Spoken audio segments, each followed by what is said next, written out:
Be a little bit tight but loose. The A-team in studio, and we have a very special guest bolstering our coverage here, supporting us in intellectual power, Mr. Mario Fraioli. Mario, welcome to Mammoth Trail Fest, good buddy. Thank you for having me. That's a very kind introduction. In studio after a proud podium performance in the 10K last night. No big deal. Second place. I saw Mario screaming through the village only a couple seconds after the winner for second place last night. How'd it feel? Yeah, I got kicked down coming off the stairs, so my trail legs need some work. Really? Downhill and legs need some work. Really? Were you guys shoulder to shoulder until you got to the staircase? No, I mean I was leading most of the race from a mile on, and about a half mile out, I rolled my left ankle, and so I lost a lot of speed at that point, and I was just trying to get to the stairs because I could see again. Yeah. And I'm terrible on stairs as it is, but on my ankle I was just moving like very slowly, and Tony just flew by me down the stairs, and at that point there's like 150 meters left, and I wasn't You didn't want to out sprint Tony Hill for the win in the fun run?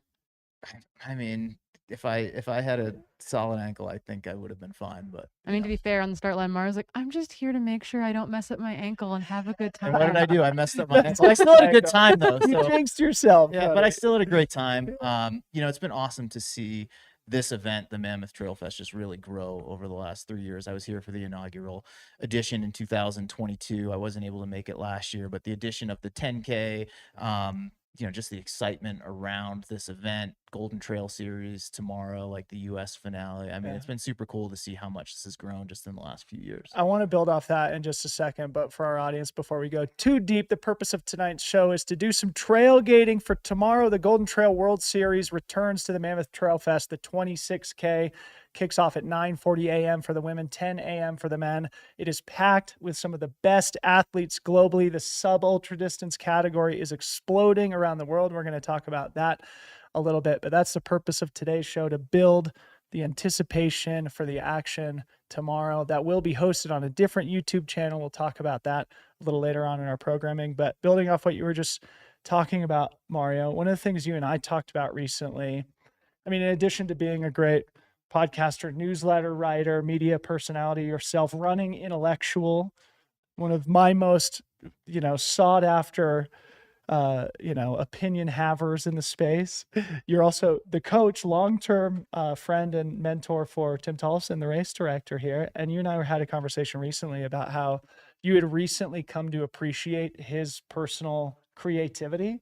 Something Corrine and I have talked about this week too. Say a few words about that.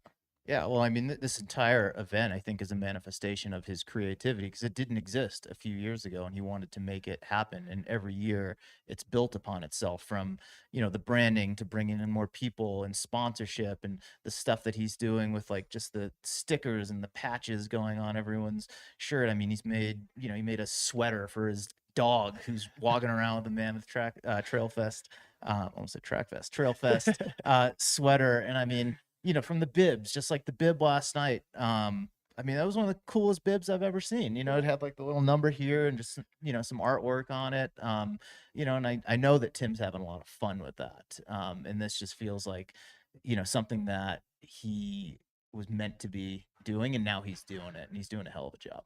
That's exactly what I feel like too. It just does feel like an extension of Tim himself, and he is so in his element, as we've seen on the live stream many times. You see him out there at the cowbell, just going crazy for every finisher. I mean, it's awesome. He's got to crash after this thing. He's gonna go down hard. Yeah, next week.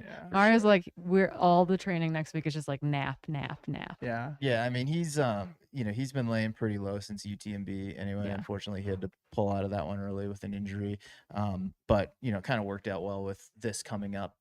He really hasn't been running, a whole lot, but he's going to need to recover coming out of this, just because I think like mentally and emotionally, like that ball's just going to drop quick. So one thing I'd love to just introduce to the conversation, have you both chime in on, I think one of the themes that we're recognizing, especially in these Golden Trail World Series events, is the presence of these hybrid athletes, you could call them. People like Anna Gibson, people like Mika Boudon-Rousseau, although he is not racing tomorrow. Yeah, he just took third at Pikes Peak Ascent today. Instead. Exactly. I was chatting with Jordan from Brooks today, and he said, Mika's dealing with some injuries where running downhill is tough, but man, that kid's got the heart of a champion. But the point is, right now we are witnessing this, hyper professionalization, this crazy density of competition in these Golden Trail races. And a lot of it is spurred on by Anna Gibson, Laura Gregory, the trail team that Andy Wacker has sort of brought into existence. So maybe we could spend a few minutes talking about that. Mario, I'm sure you have some perspective. Yeah, I love it. I mean, my background is in track and field and cross country, and post collegiately for a lot of those better athletes, the appeal of going right to an ultra is just not there. I mean, even the appeal of going to a marathon for many of them is still a huge jump from racing, around 10K. And for those who like loved cross country or love running off road, there aren't a ton of options, but I think a lot of those athletes are seeing now that there are, and they can go there and they can be competitive, and it's just raising the bar for the entire sport. I also think if you go all the way to the back of the pack for folks who are trail curious, it's a great entry into the sport. And who knows, they may eventually move up to ultra, but if not, you can get better at this stuff. And there's all these different races, from Headlands last weekend to Trail Fest this weekend to Pikes Peak Ascent, which is, it's still like, yeah, it's only a 13-mile race, but it's all uphill, type of thing. So there's a lot of 7,000 feet variety of climbing. within that sub ultra genre, and that's super exciting. And I think it's appealing for people. I mean, I was reading some of the post race coverage from last week's race at the Headlands, and some of the international athletes were talking about just how fast of a race it was. I mean, these are athletes who have raced Zagama, who have raced Mont Blanc Marathon, like these sub ultra type of races, and how that was so unique for them. And I love just seeing that. That's cool. Like, they love to do that. And then, tomorrow is going to be a different type of race than it was last weekend. So, I mean, there's a lot of variety within that sub ultra genre, and that's exciting. Yeah, and then I think the other piece of that puzzle too is trail runners realizing how important speed is Hmm. as well. You've got examples like Rachel Drake, like Christian Allen, who do focused marathon blocks. Not maybe not every year for someone like Rachel, given that she's been doing some other life stuff. But Christian Allen, after kind of this weekend, and after the Bentonville 10K, Hmm. he'll likely go back towards another road marathon Yep. block. Rachel Drake had that amazing CIM, ended up coming to Black Canyon 100K instead to do the 100-mile debut at Western States. But that roadblock was so, I think, important for both of those athletes building fitness, and that carryover into trail. We see it in a big way. Also, inside baseball on the media side too, I don't think it's, insignificant about the viewing experience that these races create. Obviously the clips that came out of last week's race at the Headlands, like you said, it was ridiculously fast. Both you and I lived there, and we were both out of town. Unfortunately, we missed it, but all of our friends, couldn't say enough about just how wild it was to be there and experience it and see the speed of the athletes who are taking on these shorter distance races. But I think also, as you mentioned, this being a great gateway drug, it Hmm. also creates an amazing viewing experience. One of the things Corinne and I were talking about today is, I know there's data that will emphasize the fact that in the Tour de France, the mountain stages are by far the most popular Yep. from a viewing perspective. And I kind of view this as similar, even though most of the Tour de France stages are 5 or 6 hours. Like, tomorrow is going to be a 2.5 hour broadcast. Hmm. It's not something that requires you to sit down for 15 hours to consume this trail content. To me, that feels powerful just for spreading the gospel of trail running. Yeah. Two things. One, just to finish up with what Corinne said, agree with all of that, regarding the back and forth from like training for a road marathon and then translating that fitness to the trails. I also know like a lot of road marathoners get burnt on road Yeah. marathons. So I think this helps just to keep some variety in the annual mix. And that's good for the longevity of a lot of these athletes' careers. But as the sport gets more competitive, I mean, you got to be fast and you got to be fit. And you have to have, that if you really want to be competitive at the front of these races, like you have to be able to move like Yeah. really And that's freaking not just fast. at a sub ultra distance, that we're Mhm. seeing that in 50K, 50 mile, It's 100K, all 100 the way on mile, up. Yeah, you all the way know. on up the chain. I think, and I think that's a great thing for the sport and the excitement around it and the growth. So to kind of piggyback off of that to the second thing that you were just talking about, I mean, I don't know how many years now UTMB's been doing live coverage, but I do think like the live coverage that's going on here this weekend that started at, I think started at UTMB, and it's just gotten better and better and better every year. It brings people who aren't here into the race. Yeah. And like, not to dig on any ultras at all, but to watch a 20-hour race is a long thing. It's a You can commitment. We've talked about that, It's a like, because 'cause we'll commitment. do Broken Arrow and then do Western States the next week, and, like, the shorter race at Broken Arrow is like one of our favorite live broadcasts of the year, Yep. because it is short, exciting, engaging from start to finish, and we're seeing that translate into longer distance races for sure. But it's taking a lot more time to get that pack to be together at 60 miles, 80 miles, etc. You're almost guaranteed to have that battle when it comes to a 2-hour race. But even at Western States, which is, at the front for the men is a 14+ hour race, for the women now 16, 17 hours.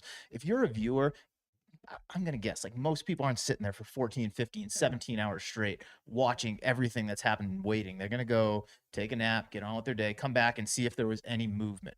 With these races that are around 2 hours or less or slightly more, you're not going to get away from the screen because the action is that much tighter and you're going to miss the move. Right. And I think that from a viewership standpoint is like invaluable for the excitement around the sport, because you look at like some of the environments that these races are in, the headlands last week here. I mean, it's beautiful. It's spectacular scenery. It's challenging scenery, like similar to the Tour de France mountain stages. And I just think that's a really compelling like media product. That's exactly where I was going with it. I mean, how many times did you watch that finish sprint video from Headlands last weekend? It's a million times. 3 seconds. The reason I brought up the over and Tour de over France again. is because I have recognized that my viewing behavior of these Golden Trail World Series races is very similar to my viewing behavior of the Tour de France, where I'm typically like, you pull it up and you scroll a couple hours deep and you watch, like for Sears and Hall, for example. I like watch the opening climb and Killian and Patrick and obviously like Madalena and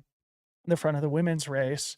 And then, you scroll forward a little bit. So you end up, condensing the package if you're pressed on time, but also you could sit down for 2 hours. It's a lot less oppressive than carving out 14 or 16 hours, as you mentioned. Anyway, a lot of exciting stuff happening in short course racing. Another thing I thought would be interesting to get your perspective on, Mario, and I'm sure Corrine, you can speak to this too.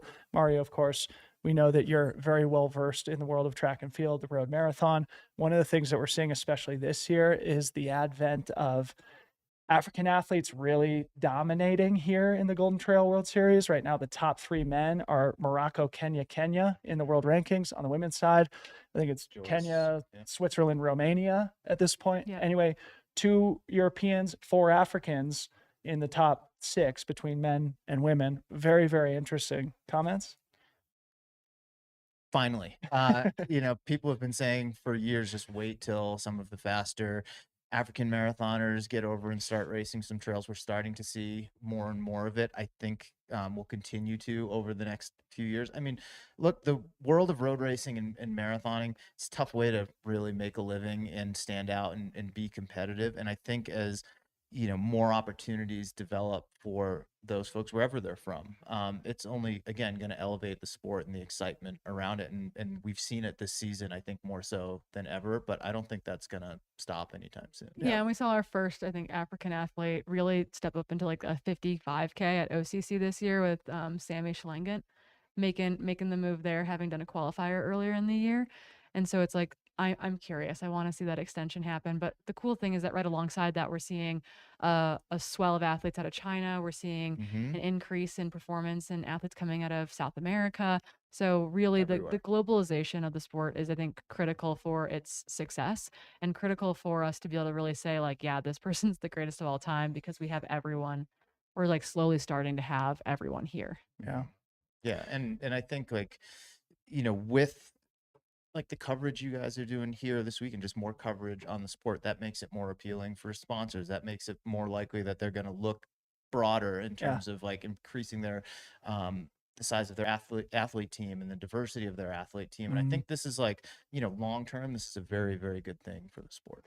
Yeah, and that's another thing that I've like thought about and written about a lot too, is like I always operated from this thesis that as the sport professionalized, it would become a lot more specialized, where it'd be like, okay, you're a 100-mile athlete, or you're like the 50K to 100K athlete, or you're the sub ultra distance athlete. And now that's kind of true in terms of like timing and intensity of the races, but there is that hybridization of like Christian Allen racing tomorrow, then doing a 10K later in the season, and then he'll transition to the road marathon. So while there is some specialization and a commonality in terms of just the raw aerobic intensity of the races, the terrain is like totally different across a lot of these events. Yeah. Such an Yeah. exciting Again, like, time. yeah, Rachel Drake's an example. Like, her season is now Black Canyon, Western States, a Cirque Series race, and showing up here. Like, we're talking about athletes, I guess, looking also like at the UTMB finals this year, right? Like in 2023, the women's podium at OCC being, the likes of Tony McCann, Blond, or not Blondine, Yao Miao and Katie Scheid. Those athletes each won one of the finals this year, OCC, CCC, and UTMB. So Yeah. it's not just that the athletes are specialized. It's more like you have to be really good no matter what you're lining up to, because it doesn't matter if it's a sub ultra or a VK or a 100-mile race. Like, you still got to be very, very talented, Yeah. very, very fast. I mean, along those lines, what I'm excited to watch tomorrow is just the athletes who are doubling back from headlands Yeah. last week, which Totally. is sea level race, much faster terrain than what they're going to experience here tomorrow. I mean, I imagine most of those folks are pretty tired from running a hard 27K last week, so that's going to influence things a little bit. But this is just a very similar distance, but very different type of race. Yeah, variety in the races Yeah. that are within the Golden Trail World Series is super interesting too. And I think we're going to see, I'm not going to call it like a complete flip flop, but there's going to be shuffling of that finish order from last week for sure. Yeah. And I think a lot of that's just going to be, this is a different type of 27K versus Right. what they were racing. Yeah, last like week, Remy Bonnet is a 26K. good example. He's Mhm. like very happy to be back in the mountains, even though this is a faster course, and we're going to get to that here Mhm. in just a second. It will be different. This course does favor a different athlete maybe than the Headlands race did. Speaking of which, to our great producer, Mr. Zach Marion, if you could please share my screen with the viewing audience here. We're going to start talking about tomorrow and the course with all that macro context presented here. So this is the winning Strava file of our 2023 champion, Remy Bonnet, last year. You can look at and admire the gap paces on this Or ridiculous. just the normal paces. Mile 9 was 5:15. Are you kidding me? My goodness. So the course tomorrow is roughly 17.25 miles, roughly 3,600 feet of climbing. You see, it's a clean loop starting and finishing not far from where we're sitting here in the studio. They make their way out of town on the bike path before they hit the single track trail. They have roughly 4.5 miles of warm up before they start steamrolling up that Dragon's Back ascent that is a keystone of all three of the major races here at the Mammoth Trail Fest, dropping off the backside on the softer pumice and wrapping around back into town. Guys have experience on the course? I ran a slightly different course 2 years ago Mhm. here, but a lot of very, very similar terrain. I mean, the first half of this race is cruel. Like, it's really cruel. It's a fast start. I mean, you could see it by, Remy splits right here, but you call it 4.5 mile warm up. It's like, it's anything but a warm up. They're Right. on the gas. You have to but be warmed running- up going in. running fast the first 4 miles, and then they hit the climb. And as you can see here, they're climbing up to 11,000 feet. So you're just losing. You're already starting with not a lot of oxygen. Then you're just losing it for the next, 4 miles, something like that. Yep. Close to it, 4.5 miles. And then you turn around and you got bombed out. Yeah. So yeah, I mean, it's a challenging course, and some pretty varied terrain. Like, there is some very fast running here, but there's some tricky little like technical sections like kind of like mixed in there, throughout, which I don't think they're crucial areas of the race, but they'll definitely break your rhythm and kind of throw you off your game a little bit. Yeah. So Oh, sorry. I was just gonna say I only have experience with like the lower portion of the mountain. I've actually never been up Dragon's Back ascent on with running shoes on, at least. But I've watched it a lot. I've seen all the aerial footage and actually running into some of the athletes in the village before we re-wrangled them for their technical meeting today. Joyce and Patrick and Philemon were heading the wrong direction, and I did not encourage them to turn around on accident. So I went and found them, brought them back. And the big thing was like, they're all familiar with like how easy it is to get lost in that twisty, winding mhm. descent on your way down the mountain. We actually saw those guys get kind of turned around in there last year, Mhm. like missing part of the course, having to come back onto course. And so I think that is maybe like one of the surprise limiting factors of this race, is that while it is marked well, there's so many little places where like the trail merges into a road and then merges off the road, and then you're paralleling another trail, and there's kind of rabbit trails going off in different directions. And so you really, when you are running 5:15 pace, it is increasingly hard to figure out where you're supposed to be going. Yeah. And so that is another factor here where, yes, the runners need to stay on course, they need to know the course, but it is a challenging factor. It is a complication if you are at the front of this race or you have no one directly in front of you. Yeah. No, it's a good point. And obviously, as we've talked about throughout our broadcast this week, the crux of the course is the monster climb up the Dragon's Back ascent, something that Corinne and I have been talking about also. Mario, is the prowess of those who won the races on Friday, Remy Bonnet and Abby Locke. We anticipate both of them are doubling back here Friday to Sunday in the 26K. Abby Locke was a little bit of a question mark, but the reason I brought it up is a fun storyline tomorrow is the Dragon's Back Ascent Strava segment. Remy owned it from last year's 26K. He reset it, lowered it 14 seconds on Friday. Abby Locke established the new women's Strava segment, FKT, and we said, do you think it's going to last through Sunday? I And she said, "Are you "I going to hope get so." uh-oh messages on Sunday?" And she's like, "Maybe." She's like, "We've seen Joyce run. It's very fast." Point is, this is the local test piece here in Mammoth Lakes. Hundreds, thousands of people have gone up this segment, and we will see some of the fastest times in history established on it I think tomorrow. they're both going down. It's tomorrow. like what happened on the Dipsy. Yeah, we were just talking about this Yeah. before we got on air. For those who don't know, at the Headlands race last week, there's a section of the Dipsy Trail that is on that course, the famed Dipsy Trail. And the Dipsy race every year is, I mean, it's the oldest oldest annual trail race in the world. And as folks are prepping for that race, our local heroes, Alex Varner and others, will time trial up a section of that course. And some pretty fast men and women have the Strava CRs on that segment. They all got obliterated. The last entire year. leaderboard In the just middle got of the 30K. decimated. Yeah, I think Megan Roach was saying that she got like a bunch of uh-oh messages, like 7 or 8 uh-oh messages, and then David's like, "Oh no, like I'm gonna get uh-oh messages," and then he's like, "Actually, I just don't think I have any CRs." It turns out in that zone of the Headlands. I mean, it's like it's getting almost impossible to own a CR in any of these trail towns, Mammoth Lakes, Marin County, anywhere else. So anyway, Again, that'll be like a fun storyline. it's just making the sport more and more exciting. Like I'll bet on it. I bet that both of those go down. Yeah, it'll be very interesting. The point being, though, as we sort of inform our fans about anticipated racing dynamics, it is going to be full gas off the start. And if you want to be in position to win the race, you got to be in contact or very close at the top of the mountain because it's going to be very hard. Remy said that he needs to go on the uphill because if he doesn't have a gap going over the top, he's like Patrick and Philemon and I mean Elisine as well are so good. They can turn it over on the downhill that that is his potential area, which is insane because he's saying that about a 2-time world champion in the vertical, right? Like that he needs a lead over that guy in order to have a chance on the downhill. Like that is some scary racing. Yeah, it's going to be so fun to watch. So let's talk about some of the scary racing. And Mario, I know you don't have the start list in front of you, so we'll sort of rattle off a few names and then we can pause and reflect together on it. And we're not going to touch on every single name because it would literally take us the rest of the evening. But, I think maybe let's start with the women's podium from Headlands last weekend. It was Joyce and Jeru, who is the leader of the Golden Trail World Series at this point. In second place was Mao Yao, who doubled back from a great OCC victory to take home second place. And then wasn't it Madalena Floria in third?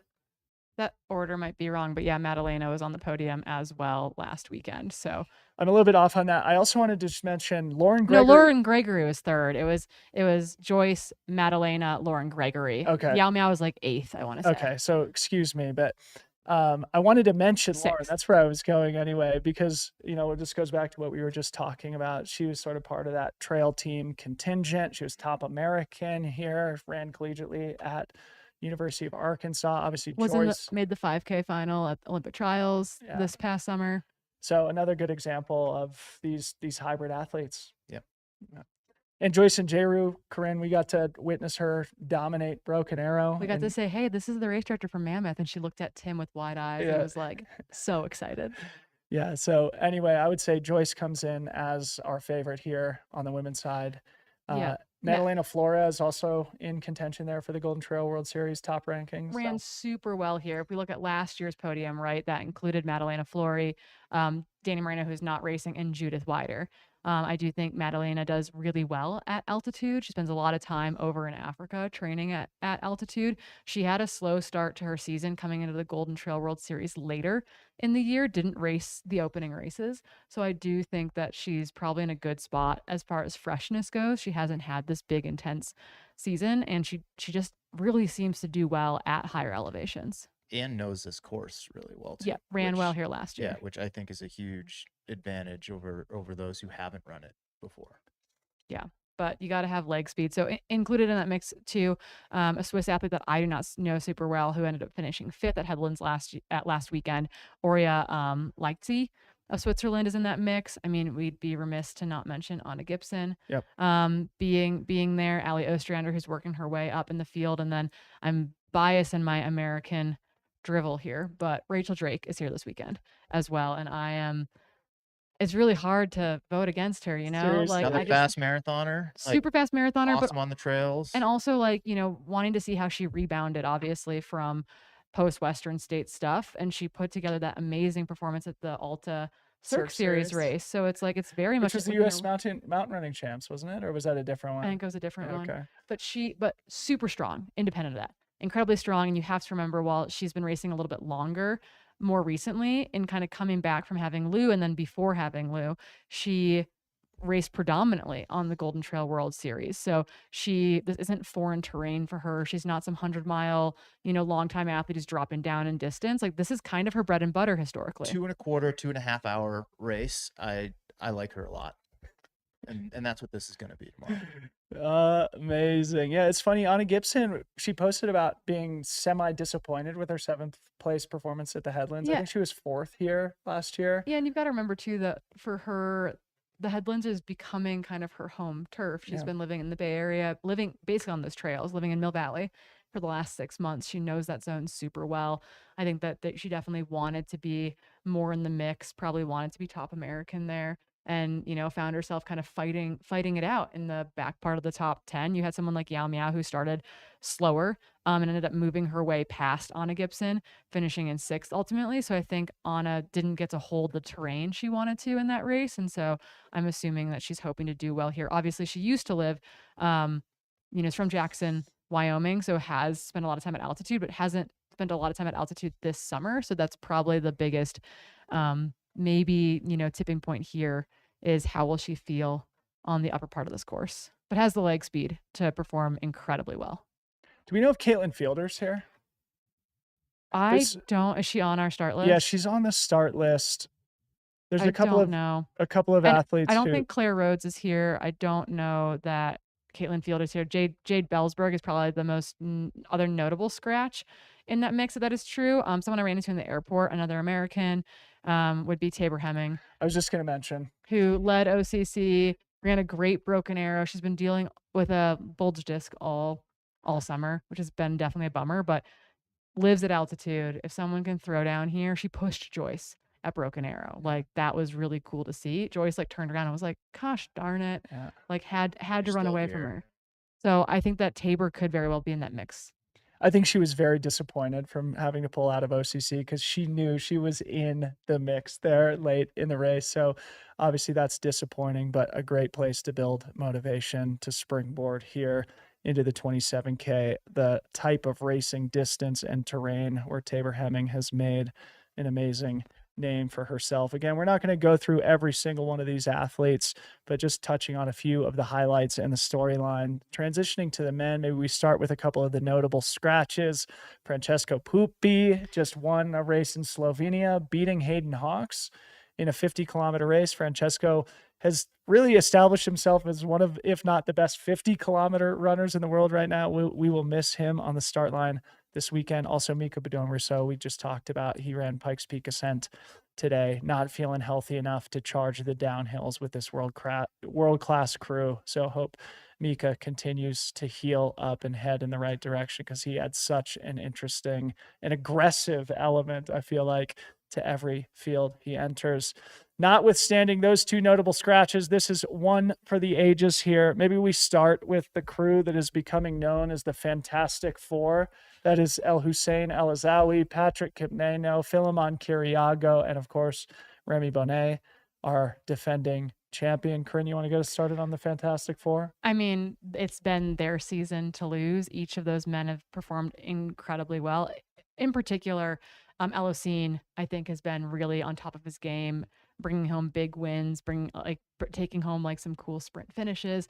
Obviously, Patrick and Philemon are both mega talented athletes, have been over in the US already, racing Broken Arrow back in June. So becoming more and more familiar with coming over here and racing. All have good altitude experience, all race well at altitude. Remy Bonnet is kind of the interesting one in that group, in the sense that last year he was dominant. Last year he had this series locked up before he got to the start line here, essentially.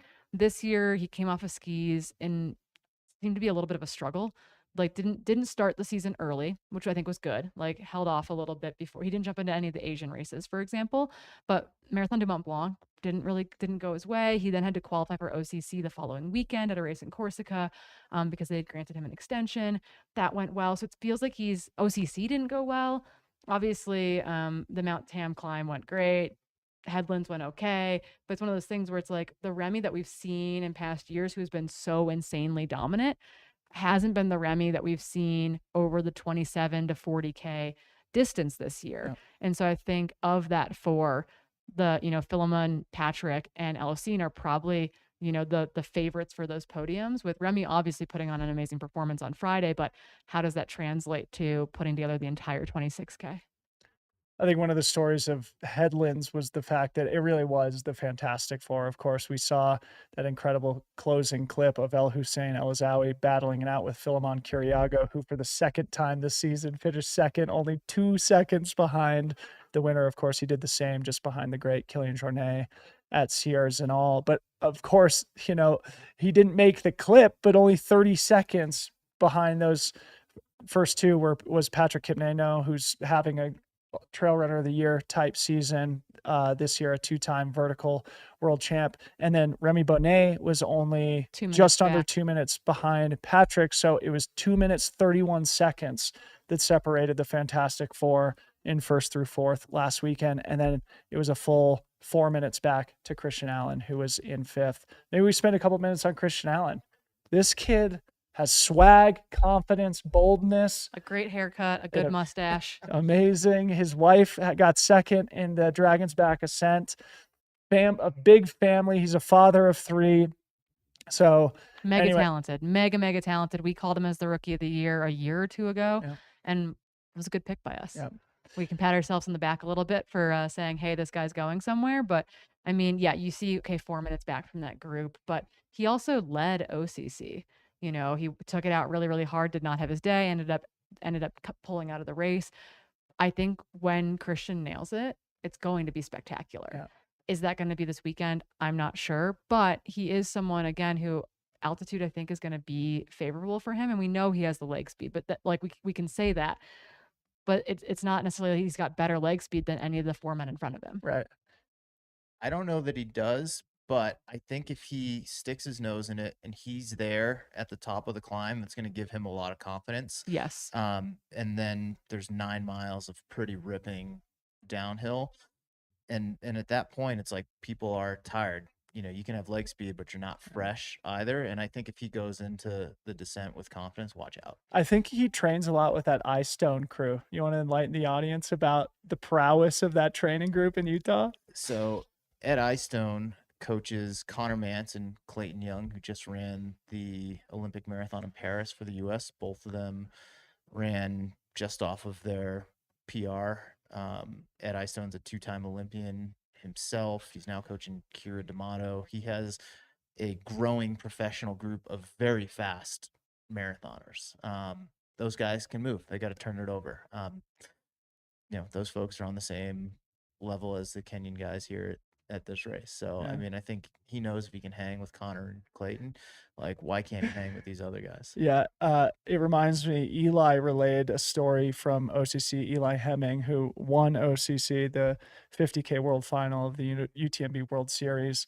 And he said that in the opening miles, Remy asked Eli, hey, do we need to be worried about this guy off front, Christian Allen? And Remy was like, well, yeah, we kind of do, but this is first 50K. And of course, Christian Allen, if nothing else. He's known for sticking his he's won nose in speed it. goats. It's Yeah. not his first 50K, but OCC Okay, was excuse me. definitely Yeah. his technically would have been his longest finish to date at 55K, Yeah. and definitely the deepest field he would have ever been in for a 50K distance. Yeah. But this half the distance is more his jam. Yeah, of course. Yeah. Yes, totally. Awesome. The only other American to make the top 10 last weekend was a surprise young kid named Cade Michael. I met him last weekend at Hookfish after the race once we got home. Anyway, I wanted to give him a shout out because he sort of was one of the stories, I think, of last weekend's race. In between them, so just to maybe touch on a couple of names, we don't need to go deep on these, but last weekend, Miguel Cabrera was 6th at Headlands. Freddie Trenchard from France was 7th. Sierra Maestri from Italy was 8th. Bart from Poland was 9th. So we recognize just how diverse in terms of the national representation these races are now also. Yeah. Last thing, it's more a re-emphasis than anything else. We've talked a lot about last weekend and what happened at Headlands because a lot of those folks are back here on both sides. The sport needs more of this. I mean, Golden Trail Series has been around for a long time. Obviously, UTMB has a series now, but this, for me as a fan, is what makes it exciting because I was invested last week, and now all the same players are back here this week. I'm invested. I want to see, okay, well, now that we're on a completely different course, we're at much higher elevation, different footing, like, what's that finish order going to look like? Is it going to fly? And I mean, that's exciting stuff. So I think, for those race directors out there who are listening, like, this is a good thing, for the sport, having some of these races that are relatively close in distance, but close in geographic proximity, Yeah. but varied in terms of their terrain. I mean, I think that is how you draw people in. That's how you can create intrigue, and that's how you keep the excitement going. I agree with that. They did it also earlier in the season with the 2 races that occurred in Asia on back-to-back weekends in Japan and then in China. Yeah, what a great way to just like build, establish some excitement with the first one, build anticipation for the second one, and have sort of a unified feeling series that almost feels like something you would expect in other professional sports where they're playing quite often. Yeah, the goal from Greg on that too is that if you're going to make the huck to Asia, we should probably be there for 2 races. If we're going to make the huck to North America, we should be there for 2 races because we can kind of sell the athletes on doing that. We can sell our media team on doing that. We can bring the infrastructure that we need to put together to make that happen. It's win-win-win in that regard, and I think it's really smart. This year they were supposed to do best 4 races to make it to finals due to the race in Poland being canceled partway through. It's best 3 races, but that gave athletes the option to say, cool, I'm going to go to Asia early, get 2 races out of the way. If those go well, cool, I only need to get 2 more. Maybe that's going to be, space things out, do Marathon du Mont Blanc because it suits me, and then, do something later in the year. It gave flexibility for those athletes. Doesn't always work out, but it does allow less travel with more consolidated racing. Do we want to rattle off a bunch more names? I mean, we can. I'll just rattle through a few. You have something you want to say? Yeah, I've got to exit early because I have an athlete who's racing tomorrow, and I'm meeting him for dinner in 15 minutes. Cool. Shout out to Patty O'Leary. Yeah. Hopefully maybe we could close with that. There. I think it would be fun to just like hear as a coach how you approach this. Obviously, you take the time to come up here to be there personally. So for an athlete like Patty and others, how do you approach it as a coach? Well, Patty's coming off of the rut last weekend. He raced there. This is his second time racing here at Mammoth. He was here, 2 years ago. This is not the end of his season where I don't know if he's announced it yet, so I'll keep my Puerto Vallarta. We'll announce it. Yeah. He's gonna race longer later on this season. So we're looking at this as, a bit of a launching pad heading into the last like 6 to 7 weeks building up for, for that race. And Patty loves to compete. Like that's what brings out the best in him. And this is arguably like the most competitive sub ultra field in the US this year. And he's excited to just stick his nose in it. And it's a course that really suits his strengths. So we're, without getting into the specifics of it, like we're going through the entire race and being like, this is where you need to be. This is what you should be thinking about. This is what, we could expect in situation ABC, just so that he has that, kind of in his mind as he's working through the race. Shout out to Patty O'Leary working on the live stream the last couple of days, pinning a bib on tomorrow. Mario, thank you so much for joining us here in studio. Always appreciate your perspective. We're going to close things down here in just a second. Maybe just touching on a couple of the other names that are fun to talk about here. One name for our audience to look out for who might be considered like a dark horse is that kid Taylor Stack. Remember, he was one of the surprise Oh top yeah. performers at Broken And Arrow Broken last Arrow. year. I like he's like a researcher in Fort Fort Collins. Collins, Yeah. And yes. he's like, yeah, but he's phenomenal. Yeah, so just scrolling through fantasy.freetrail.com, you can see all these names You yourself. have until but tomorrow morning to get your picks Yeah. in. So if you haven't yet, go deposit those ballots yeah, after this. we'll do a final call to action here momentarily to go get your ballots in. But Sam Hendry, he's been great on this Golden Trail stuff. Remy LaRue, we talked about, he did the vertical race on Friday. Daniel Pattis, Roberto De Lorenzi, they're within the top 10 right now in the Standard names. World Series. Yeah, people that we're familiar with, people that we expect to perform well here. But again, getting into this top 10 is not going to be easy. Yeah, absolutely. Again, we could go on forever. We're going to resist the temptation to do so. You can go, again, see the full list at fantasy.freetrail.com. Pick 10 deep. Make your predictions as to what's going to happen tomorrow. It's one of those rare occasions where we go 10 deep. This race field absolutely justifies it. So it's always fun to make these predictions and see where we stack up in terms of our trail running prognostication. Corrine, Malcolm, any closing words from you? No, I mean, we've got to go figure out where we're going to spectate, I guess, since we have the gracious ability to not be in studio tomorrow morning. We're figuring out exactly how and what we're going to do for our recap show tomorrow. But I guess just to close that out too, Eurosport is streaming the race tomorrow morning. I believe they're starting at 9:15. Women start at 9:40. Men start at 10 a.m. So if you're in Europe, Eurosport's your friend. If you're in the US, I believe things are going to be on the Golden Trail World Series channel, not on Mountain Outpost. So that's what you're going to be looking for out there. And then we are working on we will do a summary show of some sort tomorrow once the race is concluded, hopefully including some interviews with our podium winners, as well as just closing down the weekend here. And we will post that on our Instagram so that you know when to tune in. Yep, absolutely. So also just to reemphasize one other thing, the women start on their own tomorrow, 9:40 a.m. The men will start 20 minutes later. So don't be confused when you see the various timing splits throughout the course of the day tomorrow. That is a relatively new phenomenon, something that I think you guys are excited about. From you guys, as in meaning women, like women here are for the excited women's, about it. it's something that totally. you've advocated for, and that there's action being taken against, and it is for the benefit of the women's race. Yeah, it's for the benefit of the sport as well, right? Because it allows us to share so many more athlete stories, elevate athlete profiles, which brings more eyes to the sport, more money to those athletes, and it's a circle that just keeps giving. It's a positive feedback loop. And so the Golden Trail World Series is really leading the charge in that regard, as far as having either a separate start time or a separate start day for athletes when they can, depending on if they have created the race or if it's using a pre-existing race like Marathon du Mont Blanc or Serra-Zinal, for example. But I do think it's to the benefit of both races, because we can dedicate the resources to tell those stories better. Yeah, absolutely. What a great place to close it down. What an awesome couple of days it's been. If you missed it, go back and watch the Dragon's Back Ascent on Friday. That was a rip-roaring awesome